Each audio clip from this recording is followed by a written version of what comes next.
Bom dia, irmãs. Mais um domingo, mais um dia de aula.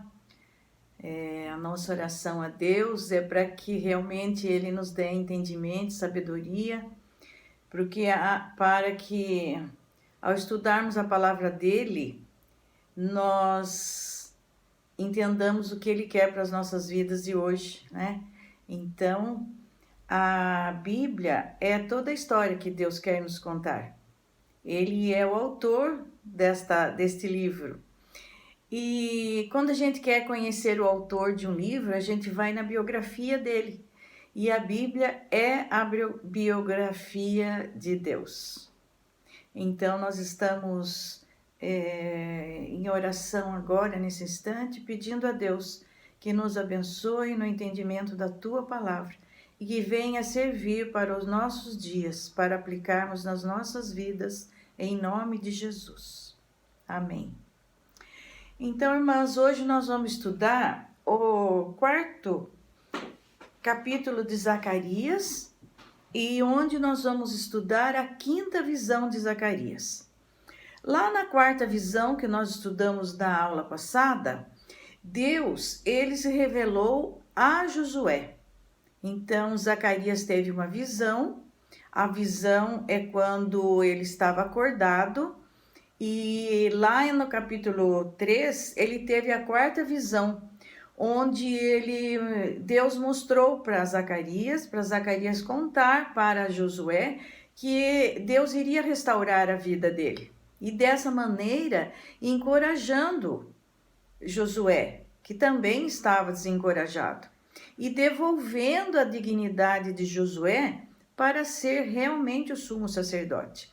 Então, vocês se lembram que Deus mostrou a Zacarias que não só trocaria toda a roupa dele, mas também Deus trocaria o turbante, então devolveria a ele a dignidade do sumo sacerdote.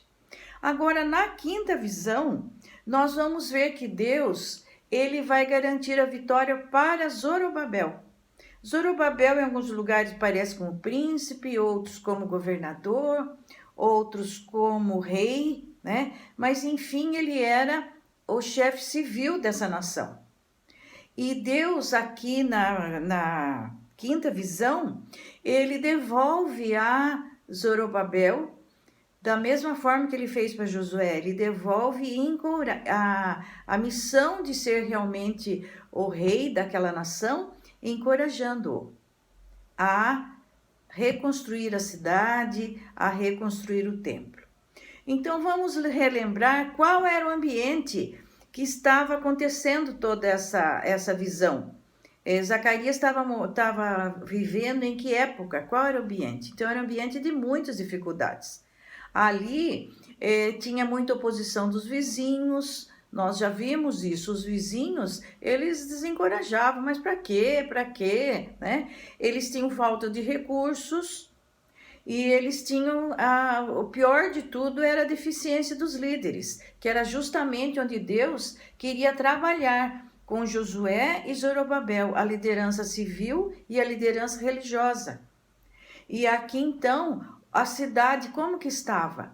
Estava totalmente derribada, os muros quebrados, a cidade derribada, as portas que eram de madeiras lindas, as portas estavam todas queimadas e o templo abandonado, né? Então, havia 17 anos que Zorobabel tinha colocado a pedra fundamental nessa reconstrução do templo, fez um pequeno início, um humilde começo, e desencorajou. Nem ele mesmo achava que ele ia terminar. Então ele parou, desanimou de construir. Então é justamente aqui que nós vamos encontrar a 5ª visão que Zacarias teve, que Deus acordou e deu essa visão para Zacarias. Nós vamos dividir essa nossa leitura, esse nosso estudo, essa nossa aplicação para a nossa vida diária. Nós vamos dividir em 4 pontos importantes aqui nesse texto pequeno do capítulo 4. Nós vamos primeiro estudar o candelabro de ouro, o que ele significou aqui nessa visão. Vamos estudar sobre um monte ou uma montanha, de acordo com a sua tradução, que é do versículo 7. Daí nós vamos estudar um item importante que fala dos humildes começos. E para terminar, nós vamos estudar um quarto item que fala sobre as oliveiras e sobre os 2 ramos de oliveira que ia diretamente no candelabro. Então vamos iniciar agora a leitura de Zacarias 4. Eu vou ler de 1 a 6. Versículo 1. O anjo que falava comigo voltou e me despertou. Como se desperta alguém do sono? Ele me perguntou: o que está vendo? Respondi: vejo um candelabro todo de ouro e um vaso de azeite em cima, com suas 7 lâmpadas e 7 tubos, um para cada uma das lâmpadas que estão em cima do candelabro. Junto ao candelabro vejo 2 oliveiras, uma à direita do vaso de azeite e a outra à sua esquerda. Então perguntei ao anjo que falava comigo: meu senhor, o que é isto? O anjo que falava comigo disse: você não sabe o que é isto? Respondi: não, meu senhor. Aí ele prosseguiu e me disse: esta é a palavra do Senhor a Zorobabel, não por força nem por poder, mas pelo meu espírito, diz o Senhor dos Exércitos. Então vamos ver agora do primeiro estudo nosso, o que é esse candelabro. Muitos acham que candelabro é o templo de Deus, candelabro é a presença de Deus. Nesses estudos não deixam de ser importantes, mas nós vamos ver aqui o candelabro como o povo de Deus, como a igreja de Deus. É desta forma que aparece na nossa revista e desta forma também que o reverendo Hernandes Dias Lopes explica esse candelabro. Então nós vamos usar esta linha. A igreja, nesse caso, a gente entende como o candelabro, porque vocês lembram lá em Apocalipse, onde nós vimos que tinham 7 candeeiros, os 7 candelabros. E os 7 candeeiros eram as 7 igrejas. Então vejam bem que aqui o candelabro era o povo de Deus. É um símbolo do povo de Deus. A primeira coisa que Zacarias fala que viu é o candelabro todo de ouro. E o que significa essa visão aqui? Significa como Deus via a igreja. A igreja estava totalmente triste, desamparada, desanimada, tanto pelos seus líderes como por eles mesmos. Nós vimos lá em Neemias, em Ageu, que precisou muita força para aquela força espiritual para aquela igreja começar a reconstruir. E eles queriam reconstruir cada um a sua casa primeiro, para resolver, cada um morar melhor. Mas não, aqui Deus vê a igreja de uma forma linda, um candelabro de ouro. Aqui demonstra o valor que a igreja tinha e tem para Deus. E o candelabro aqui, ele é lindo.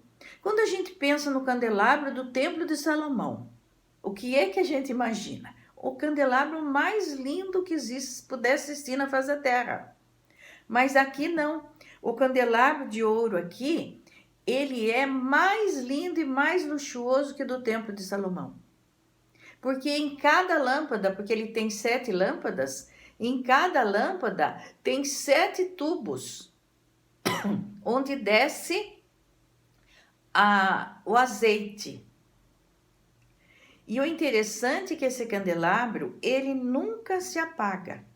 As chamas de cada pavio nunca se apaga, porque o azeite nunca para de descer. E aqui em cima, acima do candelabro, tem um vaso cheio de azeite. E de cada lado do vaso tem uma oliveira, e o ramo da oliveira vai direto para o vaso, pingando azeite o tempo todo. Que candelabro bonito! Como é que Deus via essa igreja? O azeite pingava o tempo todo, as chamas não se apagavam e era de ouro. Essa é a igreja que Deus via. Ó, como Deus vê aqueles que são pecadores, daqueles que são errados, mas são o povo dele. Ele faz tudo isso. Então é desta forma que ele vê a igreja, duas oliveiras suprindo aquele vaso, diretamente pingando, e aquelas chamas nunca se apagavam. Esta foi a visão. Então o candelabro ele é suprido por Deus, não por mãos humanas, não por mãos humanas. Não precisava todo dia os levitas irem lá colocar mais azeite. Não precisava mais. Não precisava mais. Não era a igreja que ia suprir esse candelabro. Esse candelabro era suprido por Deus. Então a igreja, Deus queria dizer aqui que a igreja não precisava fazer esforços nenhum para reconstruir aquele templo. Não precisava. Deus ia suprir. Era essa a mensagem. E vejam que interessante, então, para a gente ver, confirmar essa ideia. No versículo 6, o anjo disse assim: esta é a palavra do Senhor a Zorobabel. Então, quando Zacarias fosse conversar com Josué, Zorobabel, fosse dar essa notícia, ele ia dizer: olha, eu vi esse candelabro. E o anjo me disse o seguinte: não por força nem por poder, mas pelo meu espírito, diz o Senhor dos Exércitos. O que ele quis dizer aqui? Olha, você não tem poderio militar, porque vejam bem, eles ficaram muito tempo lá na Babilônia. Eles ficaram 70 anos na Babilônia. Nesse tempo, eles apenas serviram, plantaram, colheram, serviram, mas não tiveram nenhum preparo militar. Então, Zorobabel, ele não tinha nenhum homem adulto preparado para um exército. Mas aqui o próprio Senhor dos Exércitos disse: você não tem força nenhuma, você não tem poder nenhum. Então não é por força e não é por poder, mas é pelo meu espírito, que estava ali representado por aquele vaso cheio de azeite que nunca parava de jorrar e nunca parava de molhar os pavios, a estopa do pavio, para que a chama ficasse acesa. Então nem por força e nem por poder, mas pelo meu espírito é que você vai reconstruir Jerusalém, reconstruir o templo de Jerusalém. Então, olha a importância que Deus deu para esta igreja e a importância que Deus dá para a nossa igreja. Mas aqui, como nós já vimos também sobre profecias, esse candelabro, ele aponta para Jesus Cristo também. Porque quando Jesus Cristo veio, ele foi o manancial para suprir as nossas vidas. Quando ele foi, ele disse: eu vou deixar aqui o Consolador, aquele que irá ajudar vocês a crescer espiritualmente, a se santificar. Então, através do Espírito Santo, não somos nós que fazemos a obra. Não somos nós que falamos de Jesus. É através do Espírito Santo. O Espírito Santo é o azeite nas nossas vidas. Então aqui, e nós não brilhamos por nós mesmos. Nós não brilhamos por nós mesmos. Por nós sabemos que nós somos pecadores.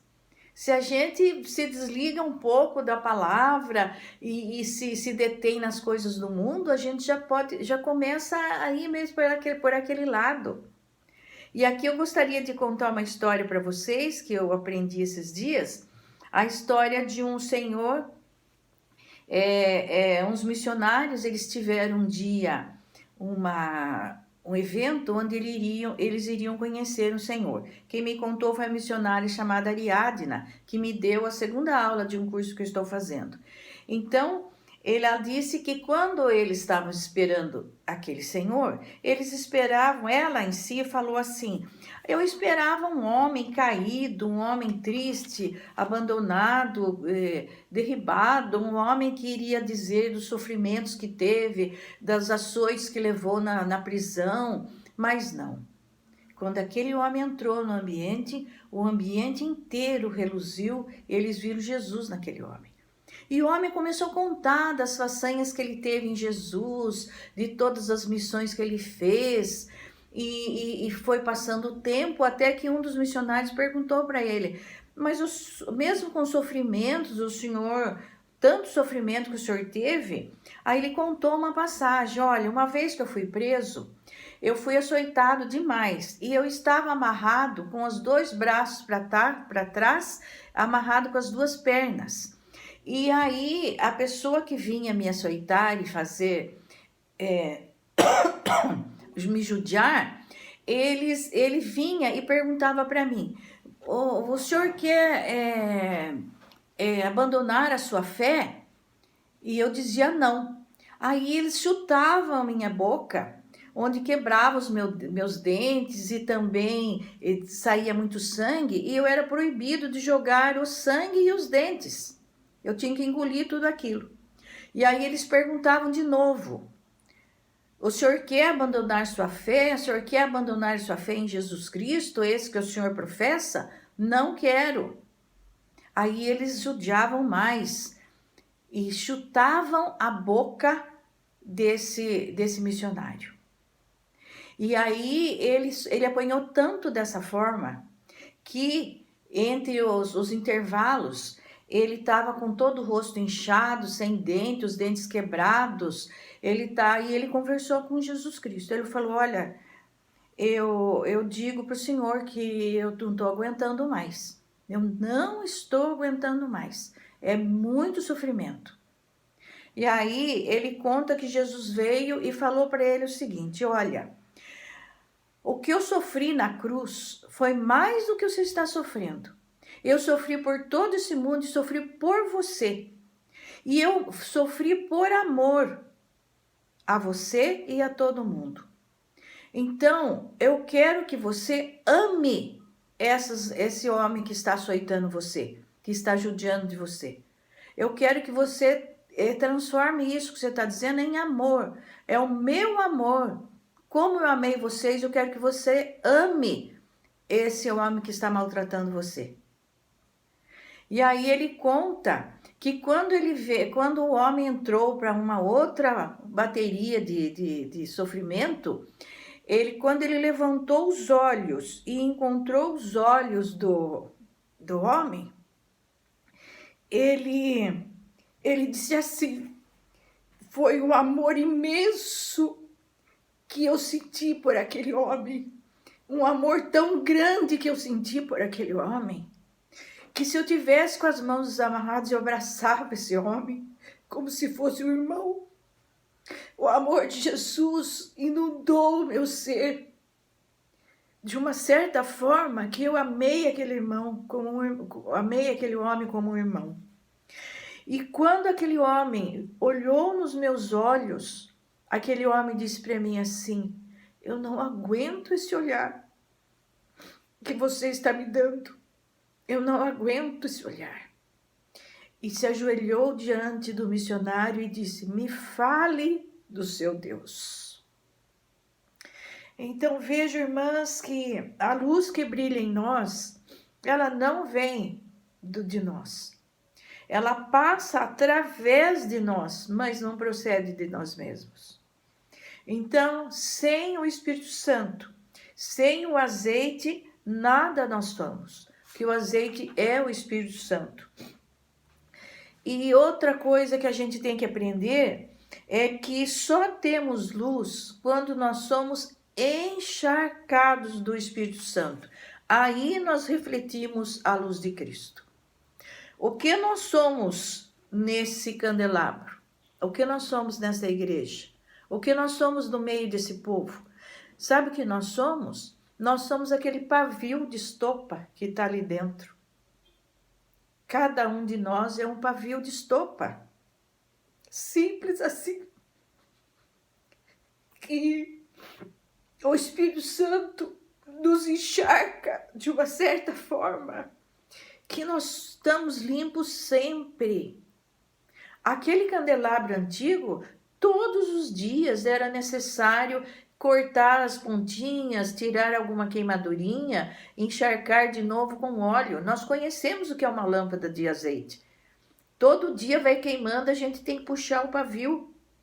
Aqui não precisava puxar o pavio, porque o pavio estava limpo. Então, nós somos esse pavio que é necessário que ele seja limpo pelo próprio Deus. Ele deixa limpo para isso.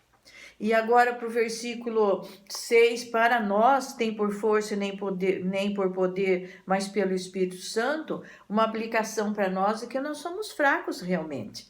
Nós temos a oposição do mundo, nós temos a oposição do diabo.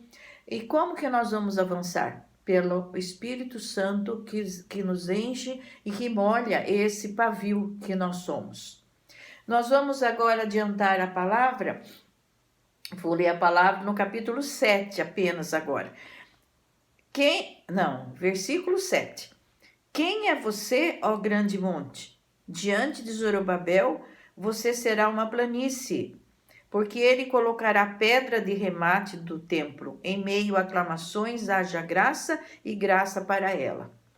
Então, o segundo item que eu contei para vocês que nós vamos estudar é sobre esse monte. Essa montanha que aparece em algumas traduções. Quando eu li aqui todo Zacarias antes de iniciar os estudos, para eu trabalhar com as irmãs, eu passei por aqui tranquilamente, né? Quem é você, ó monte? E fui. Agora, estudando detalhadamente, sabe o que quer dizer esse monte? São as dificuldades das nossas vidas. Aqui para Zorobabel, a dificuldade, todas as dificuldades, todas as oposições à obra de Deus.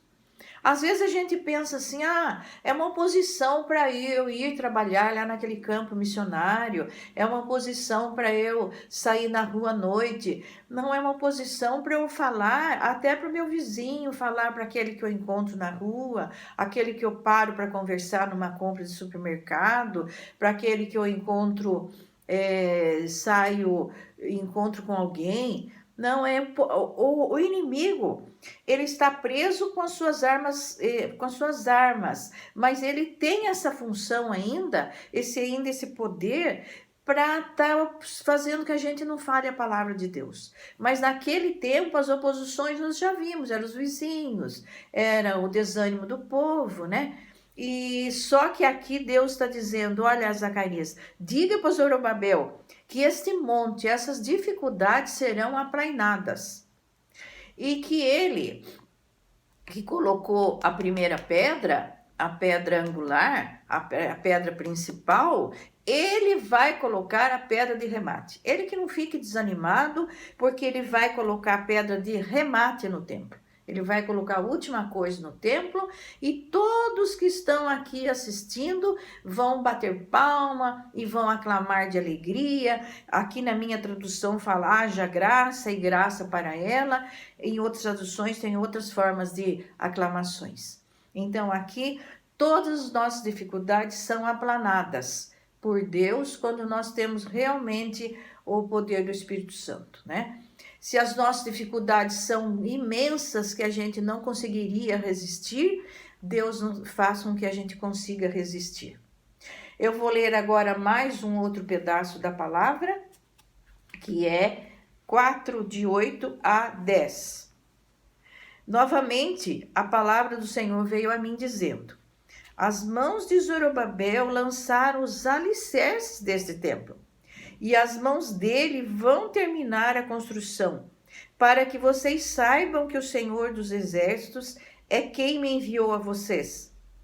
Pois quem despreza o dia dos humildes começos, esse ficará alegre ao ver o prumo nas mãos de Zorobabel. Aqueles 7 olhos são os olhos do Senhor que percorrem toda a terra. Então aqui a gente vai dar ênfase a esse ponto onde ele fala que Zorobabel teve um humilde começo. Porque Zorobabel, ele colocou os alicerces no templo. E sabe quanto tempo ele ficou sem mexer naquele alicerce? Sem colocar mais nenhuma pedra? Ele ficou 17 anos. Então, Zorobabel estava desanimado, achou que ele não ia terminar essa obra, né? Mas aqui ele disse já no versículo 7, e aqui ele completa, né? Que aquele que colocou os alicerces e as mãos dele vão terminar a construção. Porque foi para isso que o Senhor dos Exércitos deixou Zorobabel, para reconstruir esse templo. E ainda fala assim, vocês vão ficar alegres, né? Quando esse templo vai ser reconstruído. Quando vocês virem a mão de Zorobabel olhar e medir, tá tudo certinho com o prumo. E aqui ele fala uma coisa maravilhosa. Aqueles 7 olhos estarão aí. São os olhos do Senhor que percorrem toda a terra. Então, vocês não se preocupem. Esses 7 olhos estarão olhando e percorrendo toda a construção, atendendo todo mundo, para que todo mundo consiga construir. E depois vocês sabem que todo aquele povo foi dividido em famílias, e cada família foi colocada num pedaço do templo. Imagine a festa. Hoje em dia, quando a gente se encontra com as famílias da igreja, é uma festa, uma alegria, né? Então imagine naquele tempo, né? Vamos cedinho, vamos começar lá na reconstrução do templo. Todo mundo ia na hora de reconstruir o muro, né? Então aqui foi a maior alegria, porque aqui também Deus estava nessa reconstrução o tempo todo. E agora, para nosso tempo, o que Deus precisa reconstruir hoje em dia? Hoje não tem mais esse templo. Agora, o nosso templo, nós somos o templo do Espírito Santo. E Deus quer reconstruir o nosso templo, restaurar todos os dias, retirar de nós todos os dias dos nossos pecados. Então, nós não podemos nos envergonhar dos humildes começos. Não podemos nos envergonhar, porque Jesus também teve humilde começo, nasceu o pai dele era carpinteiro, ele foi desprezado, foi rejeitado, mas ele morreu para nos salvar, né? Então, Jesus também teve humilde começo. E Deus, ele se deleita nos pequenos começos, quando eles são feitos com o coração e quando a gente se entrega totalmente a Ele e diz, olha, eu sou fraco, mas eu quero realmente reconstruir o meu templo. E agora a parte final da leitura, Zacarias 4, de 11 a 14. Vamos acompanhar comigo aquelas que estão com a Bíblia. Então perguntei ao anjo, o que são essas 2 oliveiras, à direita e à esquerda do candelabro? E acrescentei uma segunda pergunta. O que são aqueles 2 ramos de oliveira que estão junto aos 2 tubos de ouro que vertem azeite dourado? Ele me respondeu, você não sabe o que é isto? Eu respondi, não, meu senhor. Então ele disse, são os ungidos que estão a serviço do Senhor de toda a terra. Então aqui ele quis dizer que Josué e Zorobabel eram os 2 ungidos do Senhor que estão para trabalhar naquele momento. Josué era o representante religioso e Zorobabel era o representante civil. Os 2 ministros de Deus. Os 2 tinham que trabalhar juntinhos, um comandando o outro, um conversando com o outro, para ver as melhores decisões a serem tomadas. Porque a capacitação de Josué e Zorobabel, nós estamos vendo, não vinha das forças deles, nem do poder deles, vinha do próprio Deus. Então, essa unção, aqueles foram os ungidos de Deus, né? Agora, quando essa profecia, ela aponta para Jesus, Jesus, ele foi um ungido de Deus, mas ele foi num só, ele foi sacerdote e rei. Então, aqui, Jesus, ele foi ainda, Josué e Zorobabel juntos apontam para Jesus. Então, aqui, a primeira vez que essa profecia se cumpre é para aquele povo daquele tempo. Mas a segunda vez que se cumpre em Jesus. E se cumpre em nós, na igreja, que nós somos hoje em dia também servos e queremos também reconstruir o nosso templo. Então, com Deus, todas as coisas são possíveis.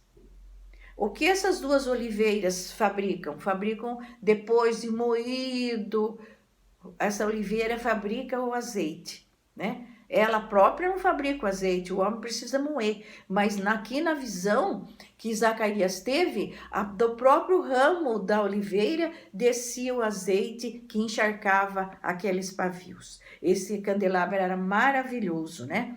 Então Deus realiza, olha que importante isso, Deus realiza os seus propósitos no mundo através dos seus servos, revestidos do Espírito Santo.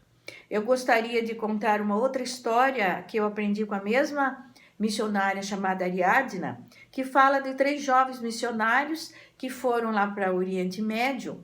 E aí, quando eles estavam lá, um determinado dia, eles tiveram uma palavra de Deus que eles deveriam recolher todas as Bíblias que existiriam ali no lugar que tinha com a tradução daquele povo, da língua daquele povo. Que eles tinham que pegar um carro, colocar todas essas Bíblias no carro e ir para aquela direção. Aí eles conseguiram alguns exemplares, puseram no carro e a direção que Deus determinou foi em direção ao deserto. Foi em direção ao deserto. Aí eles perguntaram, mas o que nós estamos fazendo aqui, indo para o deserto? Mas vamos assim mesmo. E andaram, até que eles viram um homem vindo de longe, dando um tchau, alegre, pulando de alegria. E ao se encontrarem, o homem perguntou assim, vocês trouxeram o livro? Aí um olhou para o outro e falou assim, meu Deus do céu, se a gente falar que a gente trouxe a Bíblia, é perigoso ser morto, porque esse povo aqui, os muçulmanos, eles não querem saber de Deus, eles matam, né? Então, mas tinha um deles que sabia falar a língua. Aí aquele que sabia falar a língua disse, sim, nós trouxemos o livro. E o Senhor disse, eu quero ver. Aí eles mostraram, e ele folhava maravilhado na língua dele e tal. E eles se assustaram, né? Mas que coisa estranha que Deus fez hoje. Aí perguntaram para o Senhor que veio no deserto, e o que o Senhor explica, né? O senhor sabia que a gente estava trazendo a Bíblia? Tinha um que falava a palavra de Deus, falava a língua do Senhor, e aí ele disse assim, então, Jesus falou comigo, e eu me converti a Jesus. E quando ele falou comigo, ele disse que eu viesse para este lado aqui, todo dia no pôr do sol. Porque quando Deus falou para os moços, eles tinham que ir também no pôr do sol para aquele lado. E o Senhor, quando contou, falou assim, então, Jesus me mandou vir aqui no pôr do sol, que tinha alguém que ia trazer o livro para mim, para eu aprender mais dele e para eu passar a falar para minha cidade. Aí eles ficaram mais intrigados ainda, porque eles tinham recebido ordem de ir no pôr do sol para aquele lado. E o Senhor disse no pôr do sol que iria encontrar alguém que ia trazer o livro. Aí eles ficaram assim, abismados com aquilo e perguntaram novamente, mas o senhor sabia que a gente viria? Ele falou assim, então, desde quando Jesus me disse que era para eu vir aqui todo dia no pôr do sol, faz 20 anos que eu venho todos os dias no horário do pôr do sol para esperar este livro. E eu agradeço a vocês por terem trazido o livro hoje. Irmãs, esta história, segundo conta a Ariadna, é uma história verdadeira desses 3 moços. Então vejam bem quanto esforço fez esse senhor lá no deserto durante 20 anos para receber o livro. E nós, queridas irmãs, nós estudamos a palavra todos os dias? Sim, estudamos a palavra e nós temos que levar esta palavra para todos os irmãos, todas as irmãs, todos os conhecidos, aqueles que ainda não conhecem a palavra. Porque nós somos o pavio desse candelabro lindo, mas que esse pavio nunca precise ser puxado, cortado a parte queimada, porque o Espírito Santo deve estar conosco o tempo todo. Então, irmãs, que Deus nos abençoe nesse dia, que este dia seja um dia maravilhoso para nós e que nesta semana nós possamos reler esses capítulos de Zacarias para a gente aprender mais a palavra dele. Em nome de Jesus, que esse dia seja maravilhoso para todos. Amém, queridas irmãs.